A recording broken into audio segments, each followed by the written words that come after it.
nafas hidup yang masih Tuhan berikan untuk kami di pagi hari ini, dan kami masih boleh menikmati dan mengalami setiap kejadian di dalam setiap hidup kami, baik itu hal-hal yang baik maupun hal-hal yang ada hal-hal yang tidak baik terjadi dalam hidup kami, tapi kami masih bersyukur dan kami percaya sebab Tuhan tidak pernah meninggalkan kami.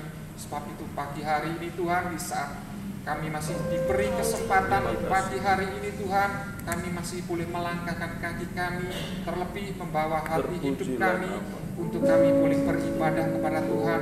Dan di dalam ibadah ini kami mau bersama-sama bersatu hati meninggikan nama Tuhan, mengagungkan nama Tuhan, melalui mulut kami, Terpujilah melalui bibir nama. kami, melalui hati kami Tuhan. Haleluya. Sebab itu Tuhan, mari satukan kami semua Tuhan di dalam roh-Mu, dan juga Tuhan menyertai umat-umat-Mu, umat-umat-Mu yang masih di tengah perjalanan. Percepatkan langkah mereka sehingga boleh bersama-sama dengan kami menikmati sukacita, memuji, mengagungkan nama Tuhan. Dan kami percaya hadirat Tuhan ada di tempat ini. Kami boleh menikmati sukacita bersama, terlebih menikmati berkat yang daripada Tuhan di dalam pemberitaan firman Tuhan. Terima kasih Tuhan, memakai setiap umat hamba-hamba-Mu yang menjadi pelayan, pemain musik, pemimpin pujian, singer, dan kami semua, terlebih juga hamba-Mu yang akan menyampaikan firman Tuhan. Kami semua diurapi dengan kuasa Roh Kudus-Mu. Terima kasih Tuhan. Selebihnya Tuhan, selanjutnya kami mau menyerahkan ibadah ini, jalannya ibadah ini dari awal pertengahan sampai akhirnya boleh jadi di dalam nama Tuhan Yesus Kristus. Haleluya. Amin. Jemaat Tuhan, persilakan duduk kembali. Puji nama Tuhan, pagi hari ini kita diberi anugerah oleh Tuhan kekuatan dan sukacita yang baru. Oleh sebab itu mari kita sama-sama memuji Tuhan. Angkat satu pujian bagi Tuhan, datang ke hadirat Tuhan. Haleluya.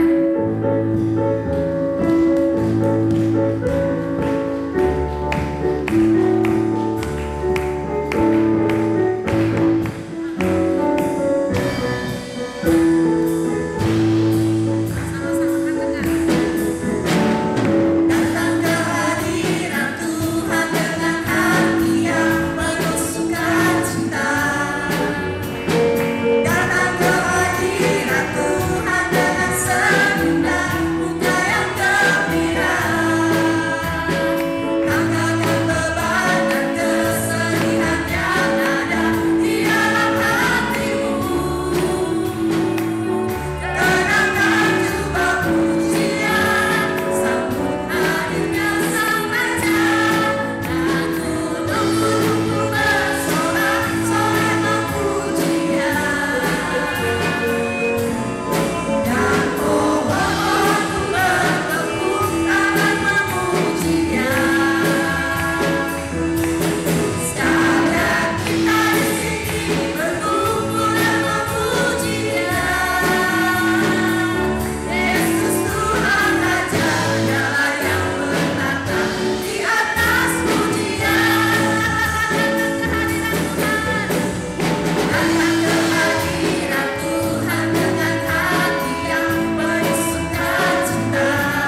kita sembah dan puji. Haleluya. Haleluya.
Shalom Bapak Ibu.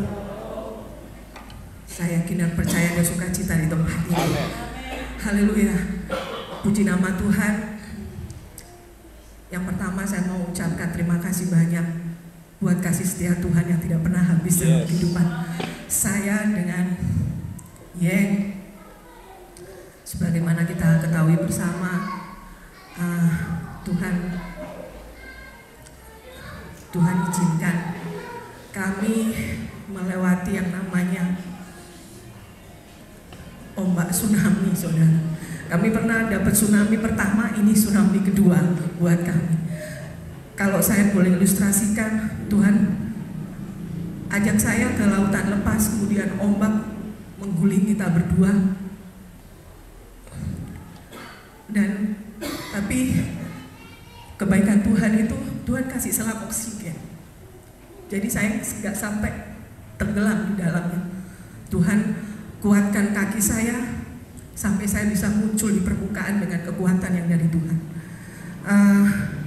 Mungkin sudah banyak yang tahu kalau suami saya sejak awal kami pergi ke Surabaya itu memang kami rencanakan mau liburan Bapak Ibu. Jadi karena ada waktu, bulan Juni itu ada waktu untuk kami liburan yang hubungan anak-anak libur dan dia boleh izin kami liburan. Nah, sampai di Surabaya dia ini bawa oleh-oleh yang namanya bisul Bapak Ibu.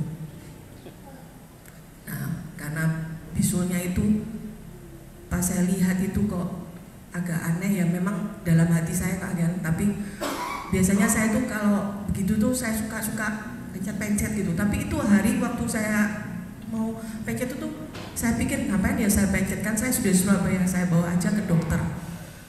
Daripada nanti pas saya salah-salah, mending saya bawa ke dokter. Ada dokter di dekat rumah mama saya bawa ke sana dia. Kemudian dia kasih operasi kecil gitu, dia korek-korek. Nah yang satu ini yang belum keluar ini dia korek yang agak dalam. Kemudian hari ketiga lukanya agak lain saudara, minta maaf, agak busuk dan berbau. Kemudian saya telepon dokternya, dok kok bau ya? Dokternya malah ngomong ke saya, iyalah beginilah begitu gitu. Terus saya bilang, dok saya bawa ke sana kak dok, untuk supaya dokter bisa lihat. Dia bilang tidak perlu, nanti hari kelima saja kamu datang. Puji nama Tuhan, hari kelima dia panas saudara. Hari kelima dia panas, saya sudah tidak ada istilahnya saya sudah bingung, saya masukkan dia ke IGD. Kemudian di rumah sakit Ubaya itu diputuskan untuk operasi sedang, jadi dibersihkan lukanya lagi terus dijahit. Waktu itu mau operasi saya sempat kasih tahu jadi saya nggak punya pikiran itu bakalan bagaimana, juga saya nggak punya pikiran itu namanya luka bisul. Kami pikir saya luka bisul itu apa sih ya, begitu itu bisul. saya nggak sampai punya pikiran itu sampai sejauh itu.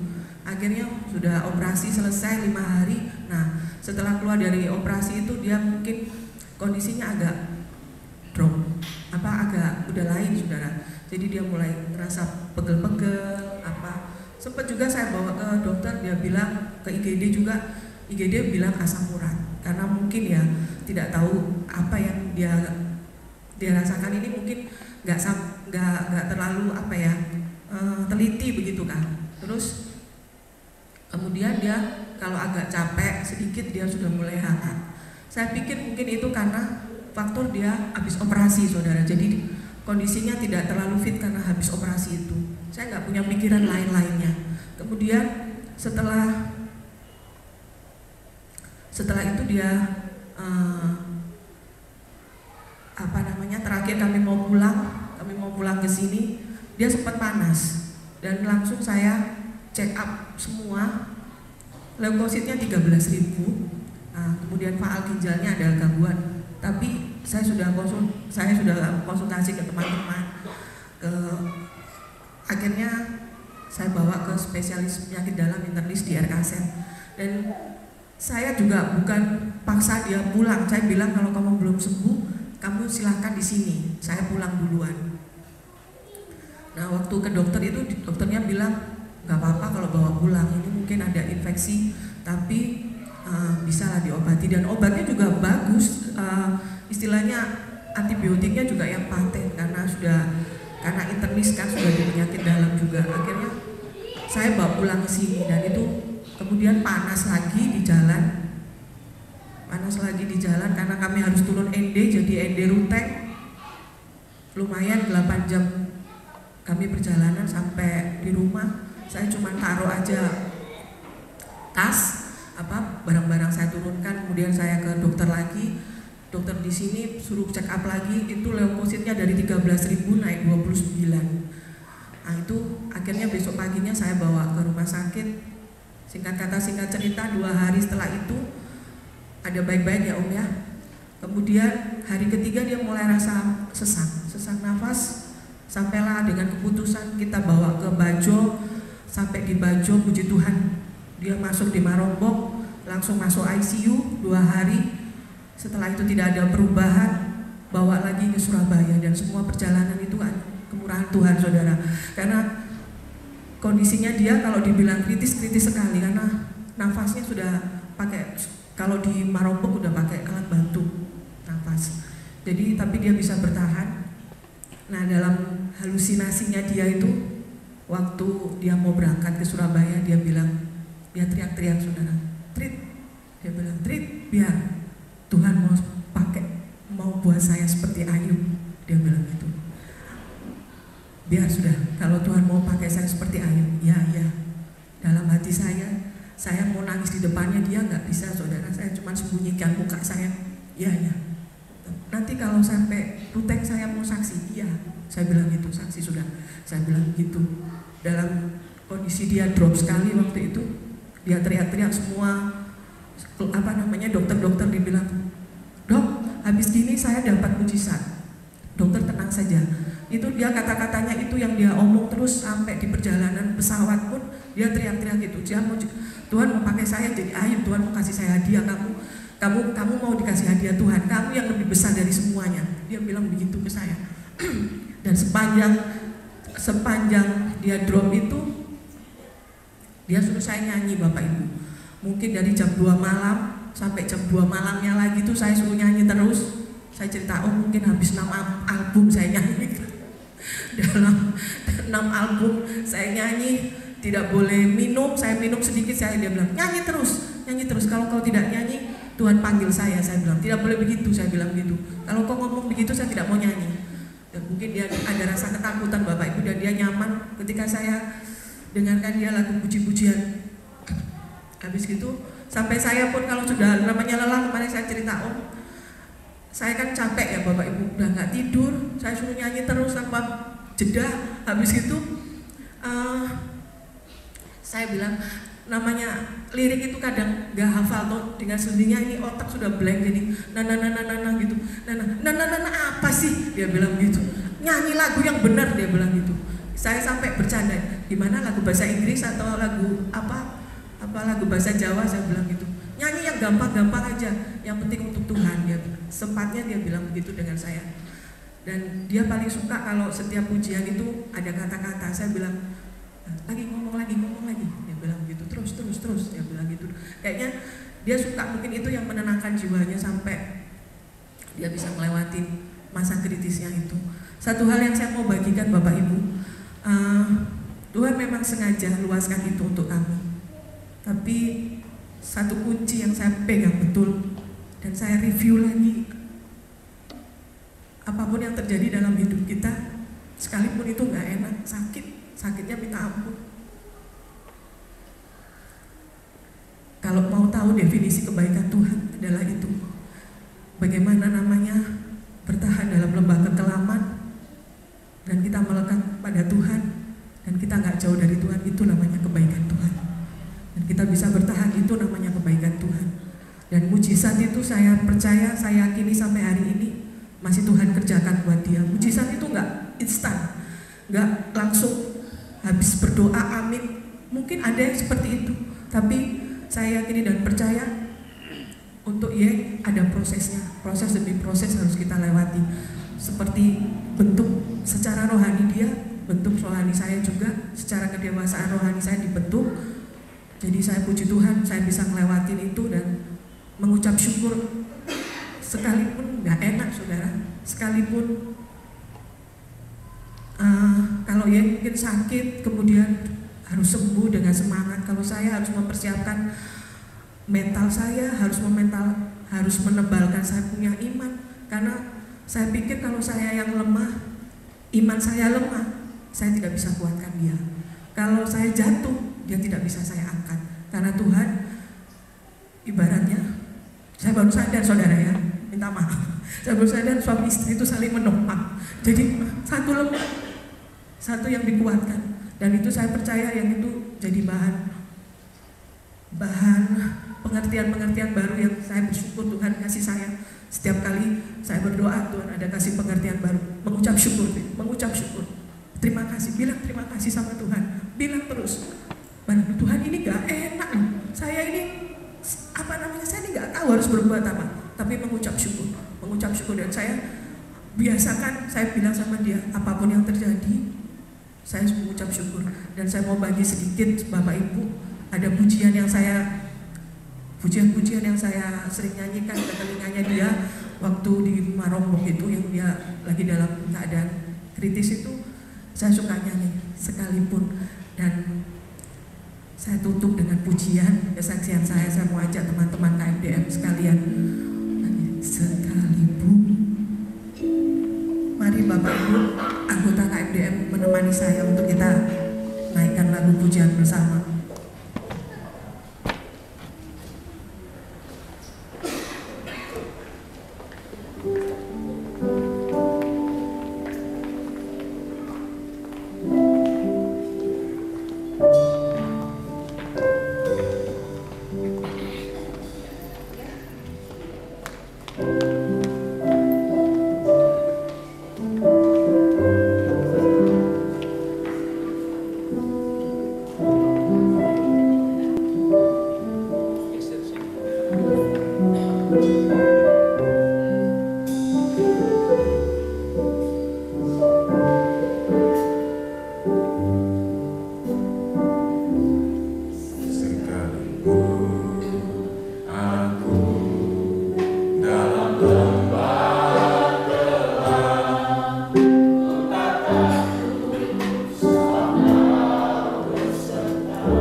Kayaknya nggak habis-habis ini. Beliau sakit 5 hari nggak makan,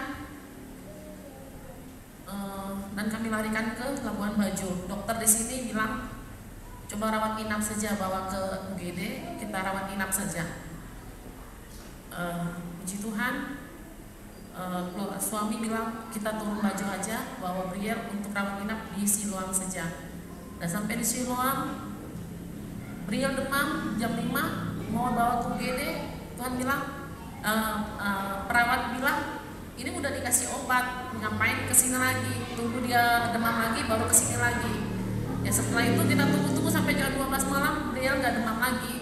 Demam lagi jam 12 malam kan nggak mungkin masuk ke UGD lagi tengah malam. Ya udah kita ambil keputusan besok pagi kita bawa beliau untuk dirawat inap. Tapi puji Tuhan paginya dia demam lagi, ke UGD lagi, dokter bilang apa yang harus dirawat ini, dia bilang gitu. Ini anak baik-baik saja, dia bilang pulang bawa ini dia nggak apa-apa, dia bilang gitu.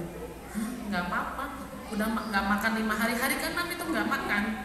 Tapi puji Tuhan pulang dari rumah demamnya turun tanpa obat. Jam 12 siang dia makan sampai tambah 2 kali. Puji nama Tuhan, saya sendiri merasa Tuhan, kebaikan Tuhan dalam kehidupan kami sekeluarga. Setibanya kami 1 minggu di rute, Briel demam lagi. Demamnya lain lagi sampai menggigil, tengah malam menggigil sampai demamnya 40 derajat sampai ke atas ya. Di situ buat hati saya takut, khawatir karena apa yang dialami adik saya, mungkin saya juga alami. Saya bilang gitu, Tuhan jauh dari itu semua. Dengan gemetar tiap pagi, Albert dibangunkan tidak mau. Akhirnya panggil mama, ini anak kenapa gemetar semua. Ketika besok pagi konsultasi dokter anaknya nggak ada. Akhirnya bawa dokter Aris. Dokter Aris bilang nggak apa-apa, ini masuk angin saja karena perutnya kosong. Dia bergetar, tangan kaki dingin semua. Tapi puji Tuhan, mana saya bilang besok minggu harus melayani, gimana nih anak nih ditinggalin atau gitu. Tapi tante bilang, tante sama om kuatkan, percaya saja Briel sembuh, Briel sehat. Hari Jumat kau bisa lihat kebaikan Tuhan. Puji nama Tuhan, Briel sudah sembuh dan saya percaya pemulihan terus terjadi atas anak kami. Terima kasih. Amin. Di saatnya kita akan mendengarkan kebenaran firman Tuhan. Kita buka hati kita. Kita siap diisi oleh kebenaran firman Tuhan. Doa orang benar bila yakin didoakan sangat besar kuasanya. Mari kita datang di bawah kaki Tuhan. Dengan kita, apapun yang kita alami, kita mengalami kebaikan Tuhan. Di dalam situasi apapun, mari kita tetap kuat, tegar dalam iman dan pengharapan setiap kita. Haleluya. Bahkan lebih dari yang kita minta, Tuhan berikan tepat pada waktunya. Haleluya.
melihat, Tuhan melihat.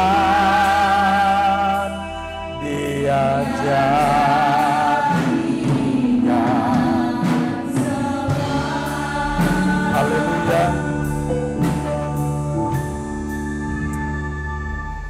Di sini hati kami telah siap Tuhan. Sungguh kami siap untuk dengar dan terima firman Tuhan seutuhnya. Mari Tuhan berkati kami melalui firman-Mu. Nyatakan apa maunya Tuhan bagi kami. Karena kami percaya apa yang menjadi kehendak Tuhan adalah hal-hal yang dahsyat, indah, mengandung mujizat dalam setiap kehidupan kami. Dan mari Tuhan berkati kami. Nyatakan isi hati Tuhan sendiri bagi kami. Pakai kami hamba-Mu menjadi saluran berkat dalam menyampaikan firman Tuhan pagi hari ini. Terima kasih Tuhan, dan saatnya kami terima firman Tuhan seutuhnya.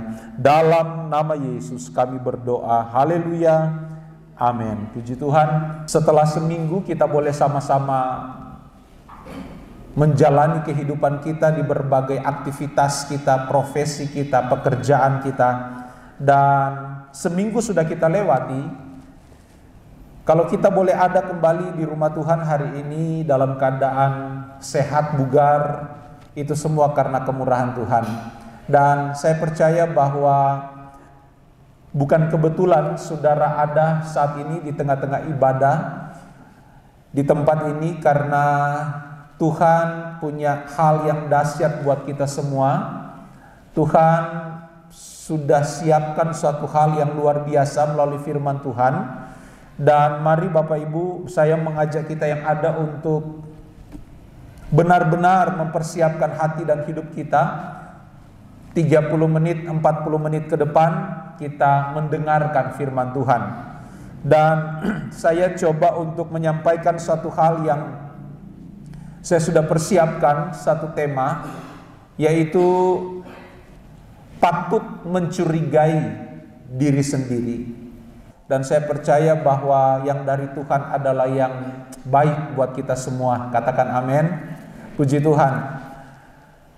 Hal ini sebenarnya harus menjadi suatu keseriusan atau menjadi hal yang harus kita persoalkan secara sungguh-sungguh, yaitu mengenai bagaimana kita punya kepekaan terhadap apa yang menjadi keinginan Tuhan. Kenapa ini saya katakan harus menjadi suatu hal yang sungguh-sungguh kita persoalkan tentang apa yang menjadi keinginan Tuhan dalam kehidupan kita. Karena hal ini akan sangat berdampak Bapak Ibu jika kita mempersoalkan perasaan Tuhan dalam kehidupan kita. Seperti apa penilaian, seperti apa pandangan Tuhan, seperti apa penilaian Tuhan atau apa yang Tuhan rasakan ketika melihat keberadaan kehidupan kita hari-hari ini. Kenapa saya persoalkan saat ini? Karena Bapak Ibu alasannya sederhana. Karena tidak sedikit orang Kristen menganggap bahwa dirinya baik-baik saja di hadapan Tuhan, tanpa disadari bahwa pemikiran seperti ini banyak orang Kristen yang sudah tanpa sengaja atau tanpa dia sadari sedang menyesatkan kehidupan pribadinya, terutama kekristenannya di hadapan Tuhan. Bapak Ibu jemaat yang diberkati Tuhan, persoalan yang coba saya bangun adalah keberkenanan kita di hadapan Tuhan. Seperti apa keberkenanan kita di hadapan Tuhan? Seperti apa perasaan Bapa atau keperasaan Tuhan ketika melihat kondisi kita hari ini? Apakah Tuhan disenangkan? Atau sebaliknya Tuhan bingung lihat kehidupan kita hari-hari ini? Nah, hal inilah yang mendasari saya menyimpulkan suatu hal, yaitu patutlah untuk kita mencurigai keberadaan kehidupan kekristenan kita hari-hari ini. Patut untuk kita curigai keberadaan kehidupan kita saat ini seperti apa di hadapan Tuhan. Jemaat yang diberkati Tuhan, sedikit saya mau bawa kita memahami atau menyadarkan kita kembali bahwa kita saat ini sedang menjalani hidup di akhir zaman. Dan tidak ada lagi zaman akhir selain zaman yang sedang kita hadapi atau hidupi saat-saat ini. Itu artinya apa Bapak Ibu? Maka dalam pandangan saya sebagai hamba Tuhan, karena kita sedang menjalani hidup kita di akhir zaman, maka tidak ada opsi lain. Sorry, saya harus pakai kata tidak ada opsi lain. Karena memang gak ada, menurut saya gak ada. Tidak ada opsi lain, tidak ada pilihan lain hari-hari ini untuk kita berjuang seserius mungkin mempersoalkan keberadaan kehidupan kita di hadapan Bapa, seperti apa perasaan Tuhan melihat keadaan kita, dan kita patut mencurigai hidup kita. Patut mencurigai diri kita sendiri. Kenapa? Ada alasannya Bapak Ibu, sederhana. Alasannya begini. Karena tidak ada, atau dunia ini sudah jatuh di dalam dosa. Alkitab katakan, Roma katakan, Paulus katakan bahwa tidak ada seorang pun yang berbuat baik, tidak ada seorang pun yang kedapatan sempurna di hadapan Tuhan. Atau bahasa Alkitab, semua orang telah berbuat dosa. Bapak Ibu, mestinya ini menjadi persoalan serius dalam kekristenan kita.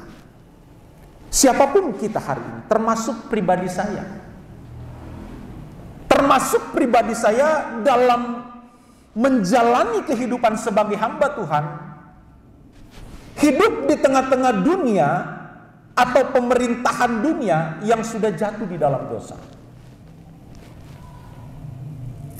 Bapak Ibu jemaat yang diberkati, satu hal yang perlu kita serius persoalkan hari ini adalah saya mau bawa kita untuk memahami bahwa perjalanan kehidupan kita hari-hari ini tidak sedang ada dalam keadaan yang baik-baik saja. Dalam konteks pemahaman kebenaran firman Tuhan. Saya nggak tahu kalau dalam konteks pemahaman orang duniawi, saya nggak tahu.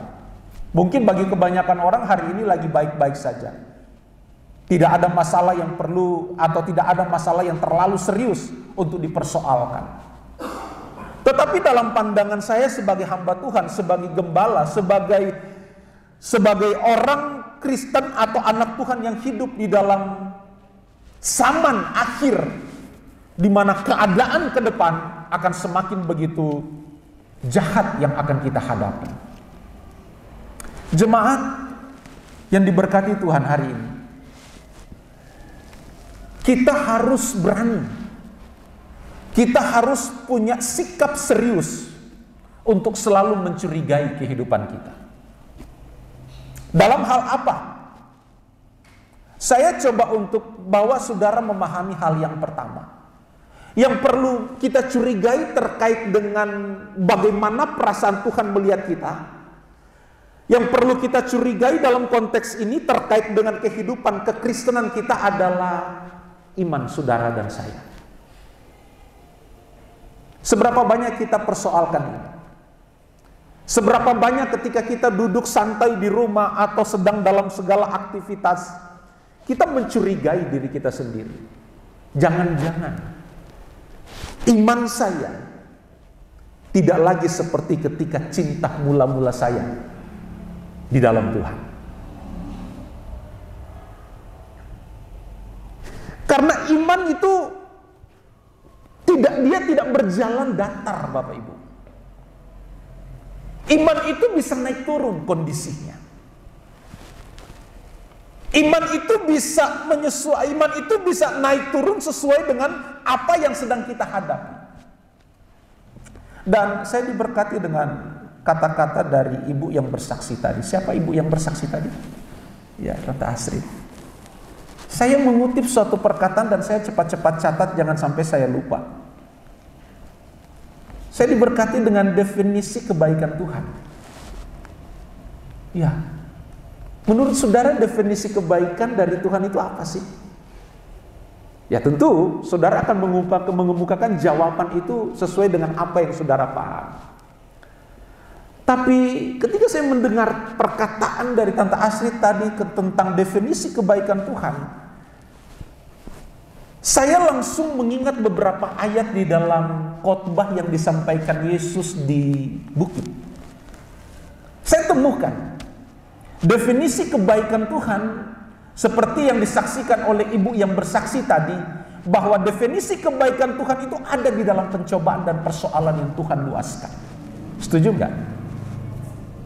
Kalau kita tempatkan definisi kebaikan Tuhan atas dasar hidup nyaman kita, orang di luar Tuhan pun hidup nyaman kok. Orang yang tidak bertuhan pun kemungkinan besar mereka pun hidup nyaman. Bapak Ibu jemaat yang diberkati, kalau saudara ingat sedikit ya. Saudara ingat sedikit tentang khotbah di bukit. Coba saudara buka Alkitab. Injil Matius pasalnya yang kelima. Injil Matius pasal 5. Kita akan lihat pelan-pelan. Injil Matius pasal 5. Ada beberapa ayat di sana, tapi saya tidak akan bahas semua ayat. Hanya beberapa ayat saja. Untuk coba saya bawa saudara melihat bahwa segala sesuatu yang ada di dalam Tuhan itu tidak atau selalu bertabrakan dengan sistem dunia. Saudara perhatikan. Matius pasal 5 ayat 3 saya mulai baca. Berbahagialah orang yang miskin di hadapan Allah, karena merekalah yang mempunyai kerajaan sorga. Berbahagialah orang yang berduka cita, karena mereka akan dihibur. Berbahagialah orang yang lemah lembut, karena mereka akan memiliki bumi. Berbahagialah orang yang lapar dan haus akan kebenaran, karena mereka akan dipuaskan. Berbahagialah orang yang berbelas kasih, karena mereka akan beroleh belas kasih, seterusnya dan selanjutnya. Inilah yang saya mau katakan. Kalau kita tetap bercokol menempatkan pola pikir kita sama dengan pola pikir atau sistem dunia, maka tanpa sadar banyak orang Kristen sudah tersesat jauh dari apa yang Tuhan inginkan. Karena kalau saya coba persoalkan hari ini, bahwa prinsip dunia untuk berbahagia, ya kan saudara tahu semua kan? Orang di luar Tuhan, orang yang tidak mengerti kebenaran secara benar, menempatkan segala nilai kebahagiaan berdasarkan materi. Sedangkan Tuhan tidak sedikit pun menyinggung soal materi di dalam khotbah Yesus di bukit. Coba saudara cek and recheck ayat-ayat yang kita baca. Adakah Yesus pernah berkata bahwa berbahagialah orang yang miskin? Ini udah bertabrakan dengan logika cara berpikir orang pada umumnya. Mana mungkin dapat disamakan bahagia dan kemiskinan? Prinsip dunia, sistem dunia bertolak belakang dengan sistem kebenaran. Nah, ini yang saya mau katakan. Kita patut mencurigai kehidupan kita hari demi hari. Jangan sampai pola pikir kita, pemahaman kita terhadap perasaan Tuhan itu sudah sangat melenceng jauh. Karena kita sedang membangun iman kita tidak lagi sesuai dengan apa yang Tuhan ajarkan. Definisi kebaikan Tuhan tidak ditempatkan atas kenyamanan hidup. Yesus sendiri katakan, kalau kamu mau menjadi muridku, siap-siaplah untuk meninggalkan segala sesuatu. Kalau hidup keagamaanmu tidak lebih daripada hidup keagamaan ahli Taurat, maka kamu tidak akan masuk dalam kerajaan Allah. Kita persoalkan, kita patut curigai iman kita hari ini. Apakah iman kita masih stabil atau masih stabil dan terus menanjak, atau malah sebaliknya merosot hari-hari ini? Karena pergumulan, karena gesekan, masalah, tantangan, silih berganti, tidak habis-habisnya. Iman kita mulai merosot. Kita curigai yuk sama-sama yuk diri kita terkait iman kita. Patut kita curigai iman kita hari demi hari. Kita berkemungkinan besar untuk meleset dalam kehidupan kita. Kenapa berkemungkinan besar meleset hari demi hari? Karena setiap kita sudah jatuh di dalam dosa. Kemungkinan besar untuk meleset itu sangat besar kemungkinan. Maka kalau kita tidak punya mental untuk selalu mencurigai diri sendiri terkait dengan iman hidup Kristen kita, wah ini bahaya Bapak Ibu. Ini sangat membahayakan kehidupan kekristenan kita. Karena Yesus sendiri dengan tegas ngomong begini. Yesus tegas katakan begini. Kalau saudara perhatikan firman Tuhan, Yesus tegas katakan begini dalam satu ayat Alkitab, katakan begini. Aku berkata kepadamu, Lukas 18 ayat 8. Aku berkata kepadamu, ia akan segera membenarkan mereka. Perhatikan kalimat atau frasa terakhir. Akan tetapi, jika Anak Manusia itu datang, adakah ia mendapati iman di bumi? Sekali lagi, perlu kita curigai iman kita hari ini. Jangan sampai iman kita ini hari demi hari sudah jadi orang Kristen tidak semakin dahsyat, tidak semakin luar biasa, malah sebaliknya terjun bebas. Ayo curigai iman kita. Mau saudara curigai iman saudara? Mau? Kok bengong?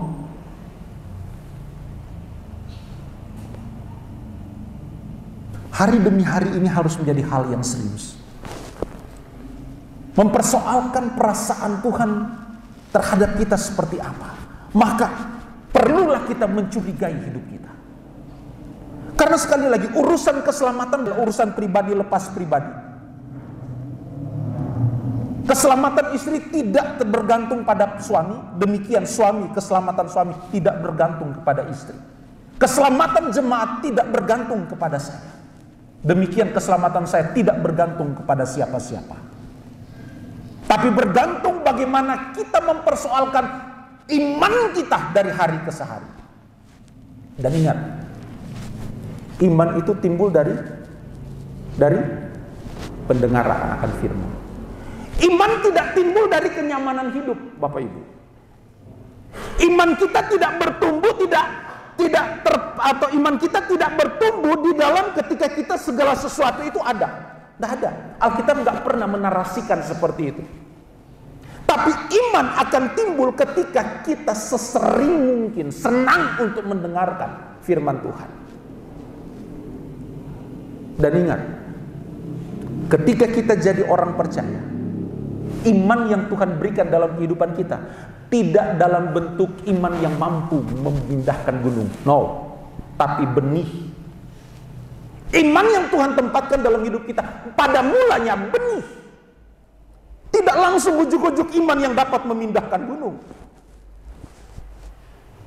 Dan juga sayang, banyak orang Kristen tidak bisa atau gagal membedakan mana iman, mana berpikir positif. Sekali lagi, iman hanya timbul, muncul, bertumbuh dari kita mendengar firman Tuhan. Iman kadang-kadang kita salah tempatkan. Aku percaya Om, bahwa bulan depan saya pasti bisa memiliki ini dan itu. Pak, itu bukan iman, itu pikiran positif. Tolong dibedakan. Iman itu tidak timbul dari perkataan-perkataan positif, tapi Alkitab ngomong iman timbul dari mendengar firman. Nah, kalau kita udah ogah-ogah dengar firman, malas dengar firman, bagaimana mungkin iman kita bertumbuh? Banyak orang Kristen hanya punya iman didasari oleh pemikiran atau logik berpikir positif. Tidak salah, tapi itu tidak tepat. Tidak tepat kalau kita membangun iman hanya dari aku percaya Om. Ini berpikir positif. Beda dengan membangun iman, beda dengan menumbuhkan iman. Dan iman yang Tuhan berikan dalam diri kita berupa benih. Dan bagaimana kita berusaha untuk supaya benih itu bertumbuh. Hati kita pun terkait sangat penting. Hati kita kita seperti apa hari ini? Akan berpengaruh dengan iman kita. Bertumbuh seperti apa? Jam terlalu cepat jalan. Ada yang bisa kasih mundur 15 menit. Oh, terlalu cepat. Baru poin 1. Ada 7 poin. Kalau 1 poin 20 menit mau kali sendiri, itu berapa jam kita di sini. Tapi mengingat waktu, saya bicara 3 poin saja.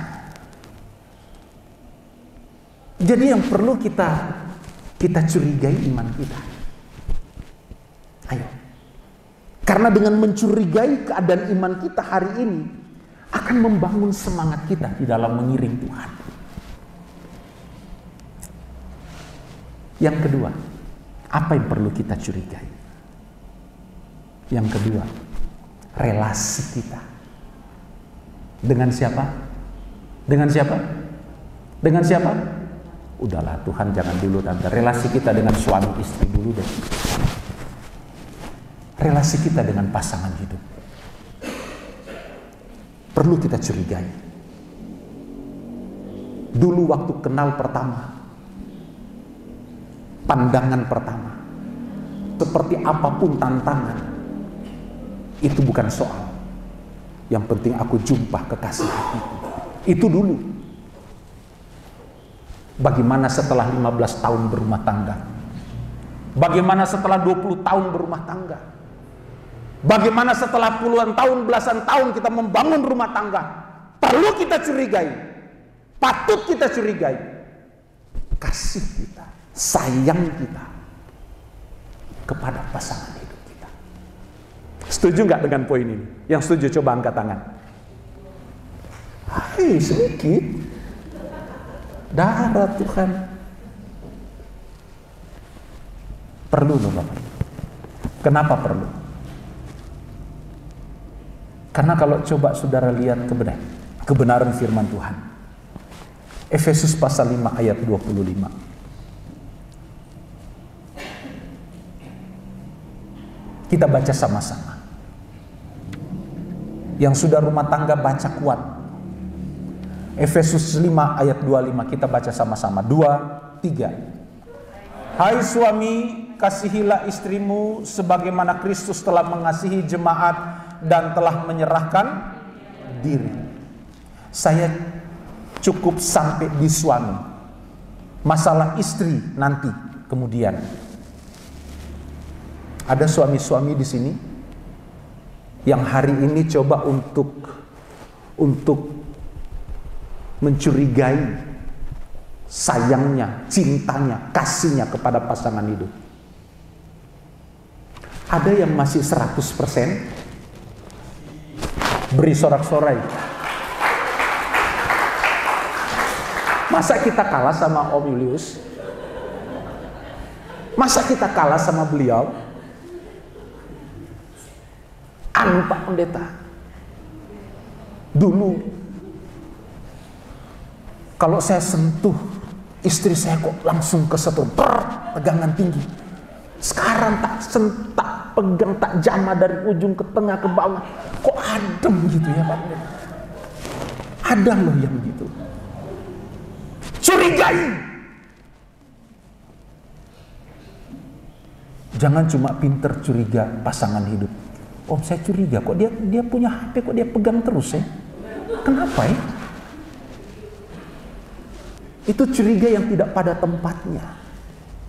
Kadang kita melihat selumbar di mata orang lain, tapi balok di mata sendiri, kita gagal melihat itu. Curiga. curiga istri, curiga suami. Om, kenapa dia mulai pakai pin nih? Dulu-dulunya nggak seperti itu, Om. Pak, Bu, jangan curiga pasangan kita, curiga dulu pribadi kita, cinta kita, sayang kita, kasih kita kepada pasangan hidup. Jangan dulu kita menghakimi orang lain. Curigai dulu hidup kita. Masih nggak kita setia sama pasangan itu? Masih nggak kita memelihara, menjaga keutuhan rumah tangga kita? Hei, dosa terjadi pertama-tama itu di dalam keluarga Adam dan Hawa. Jadi perlu kita curigai hari ini hidup kita terkait dengan pasangan hidup kita. Bagaimana rasa sayang saya, bagaimana cinta saya, bagaimana kasih saya kepada suami, kepada istri. Masihkah seperti waktu yang dulu itu? Perlu kita curigai. Siapa yang mulai hari ini setelah ibadah selesai mulai mencurigai diri sendiri? Ada yang setuju dengan saya? Bertobat kalau nggak ada yang setuju. Kita beri sorak-sorai dulu bagi Tuhan. Ayo kita curigai rasa sayang saya kepada pasangan hidup. Tidak cocok, Om. Cerai. Pak, Bu, sadar satu hal. Alkitab ngomong manusia, Adam dan Hawa tidak diciptakan sama. Berbeda. Dalam gender berbeda. Dalam sifat-sifat sebagai manusia berbeda. Kalau saudara mau cari pasangan hidup yang sama, bukan di sini tempatnya, di sinetron banyak. Tapi di dunia nyata nggak ada yang seperti itu. Maka inilah tugas kita untuk membangun perbedaan itu dilandasi dengan kasih Kristus dalam setiap hubungan rumah tangga kita. Lepas rumah tangga kita masing-masing. Patut dicurigai. Saya selalu mencurigai rasa sayang saya sama Ibu Gembala. Ya. Caranya gimana? Membangun rasa sayang itu setiap pagi. Di saat lagi tidur, lagi masak, dan lain sebagainya. Bangun terus. Cek and recheck pulsa kita. Masih ada enggak? Cek. Setelah ini siapa yang mau mencurigai setelah ini? Jangan curiga pasangan, curiga diri sendiri. Saya masih sayang enggak? Saya menjaga kekudusan hidup rumah tangga enggak? Saya menjaga itu enggak? Yang berikut, apa yang perlu dicurigai? Yang ketiga, Roma pasal 12, kita kembali ke ayat tema pokok kita, tema besar kita tahun ini. Yang ketiga, relasi kita dengan Tuhan perlu kita curigai. Sudah enggak kita bawa hidup ini untuk menyenangkan hati Tuhan? Roma pasal 12 ayat 1 dan 2 itu jelas berkata, karena itu saudara-saudara, demi kemurahan Allah aku menasihatkan kamu supaya kamu mempersembahkan tubuhmu sebagai persembahan yang hidup. Ayo kita curigai, kita udah persembahkan hidup kita untuk Tuhan belum? Curigai hari ini. Jangan apa-apa curiga dulu sama orang lain. Itu curigai nggak pada konteksnya. Curigai dulu hidup kita sebelum kita mencurigai orang lain. Curigai hidup kita, apakah hari demi hari kita bawa hidup kita sebagai korban persembahan yang kudus bagi Tuhan? Atau sebaliknya? Bapak Ibu jemaat yang diberkati Tuhan, sekiranya hal ini dapat menjadi suatu persoalan, 3 poin ini kita renungkan. Dan kita belajar untuk melihat ke dalam. Seperti apa iman kita? Seperti apa relasi kita dengan pasangan kita? Seperti apa relasi atau hubungan kita dengan Tuhan? Saudara bisa tambahkan banyak hal dalam poin-poin ini. Ada banyak hal yang perlu kita curigai. Kalau kita mau persoalkan poin yang ketiga ini, apakah kita sudah mempersembahkan tubuh kita sebagai korban persembahan? Kita mulai dari kepala. kita curigai mata kita. Masihkah mata kita ini tertuju untuk menyenangkan hati Tuhan atau melihat hal-hal yang baik? Curigai pendengaran kita. Curigai setiap langkah hidup kita. Karena hanya orang yang mempersembahkan tubuhnya, hidupnya, sebagai korban persembahan yang hidup dan yang kudus dan yang berkenan bagi Allah, dialah yang mempunyai kerajaan Allah. Dialah yang nanti akan menempati bumi baru dan langit baru. Dia akan menikmati kebaikan-kebaikan Tuhan. Kita perlu mencurigai hidup kita. Curigai apakah kita masih benar-benar mengasihi Tuhan. Berjalan sesuai apa yang Tuhan inginkan. Membangun relasi dengan baik antara pasangan dan juga orang-orang lain. Banyak hal yang perlu kita curigai terkait kehidupan kekristenan kita. Bapak Ibu jemaat yang diberkati Tuhan. Yang terakhir, saya diberkati dengan satu peristiwa yang tercatat dalam Alkitab, di mana dalam Injil Lukas pasal 2. Injil Lukas pasal 2. Di sana ada seorang yang bernama Simeon. Saudara tahu Simeon? Simeon adalah orang yang punya motivasi yang luar biasa, yaitu dia katakan sama Tuhan, aku belum akan mau mati kalau aku belum lihat Tuhanku. Dalam Injil Lukas pasal 2 ayat 29 dan ayat 30 Alkitab katakan begini, sekarang Tuhan, biarkanlah hambamu ini pergi dalam damai sejahtera sesuai dengan firman-Mu, sebab mataku telah melihat keselamatan yang daripadamu. Bapak Ibu, ketika hari demi hari kita mencurigai hidup kita, bagaimana iman kita, bagaimana relasi dengan pasangan hidup, bagaimana keadaan kita di hadapan Tuhan, saya percaya apa yang dialami oleh Simeon, tidak takut sedikit pun kapanpun Tuhan panggil, karena matanya sudah melihat Tuhan secara pribadi. Banyak orang Kristen tidak siap, banyak orang Kristen takut ketika menghadapi kematian. Kenapa? Karena tidak mempersiapkan mentalnya dari awal sampai pada akhir. Bagaimana supaya mental kita kuat di dalam Tuhan? Salah satu poin yang perlu saya ingatkan, ayo hari demi hari mencurigai kehidupan kita. Karena setiap saat kita punya kesempatan untuk meleset.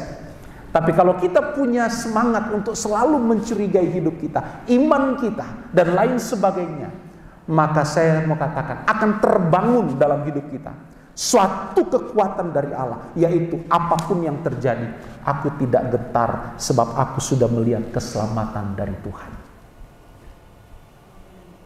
Inilah apa yang ingin saya mau tekankan pagi hari. Kita belajar, patut bahkan sangat patut untuk mencurigai kehidupan kita hari demi hari. Karena dengan demikian akan membangun kekuatan iman kita, membangun mental kita untuk siap menghadapi apapun juga ketika sesuatu hal Tuhan izinkan. Simeon selalu menanti-nantikan Tuhan. Dia katakan, Tuhan, biarkanlah hambamu ini pergi, karena mata hambamu ini sudah melihat keselamatan daripada Tuhan. Bapak Ibu jemaat yang diberkati Tuhan, seberapa banyak kita pagi hari ini yang mencurigai diri sendiri? Atau kalau engkau baru disadarkan bahwa ini penting, ayo kita sama-sama berjuang seperti apa yang Tuhan inginkan. Karena perjalanan hidup kita ini tidak hanya sebatas kita 70-80 tahun di dunia. Ingat, 100 tahun pun kita hidup di dunia, toh pada akhirnya selesai. Yang perlu kita persoalkan adalah perjalanan hidup kita dalam kekekalan. Dan bagaimana supaya kita mampu menjalani atau dapat mencapai kehidupan kekal. Salah satu tipsnya hari ini, curigai diri kita sendiri. Curigai bagaimana perasaan Tuhan melihat saya, bagaimana iman saya hari ini, bagaimana relasi saya dengan pasangan, bagaimana keadaan saya hari ini di hadapan Tuhan. Ini perlu kita curigai. Agar dengan demikian, ketika Tuhan katakan kembali, kita siap. Kita katakan seperti Simeon, sebab mataku telah melihat keselamatan daripada Tuhan. Aku siap Tuhan. Tuhan Yesus memberkati. Saudara boleh tutup Alkitab saudara hari ini.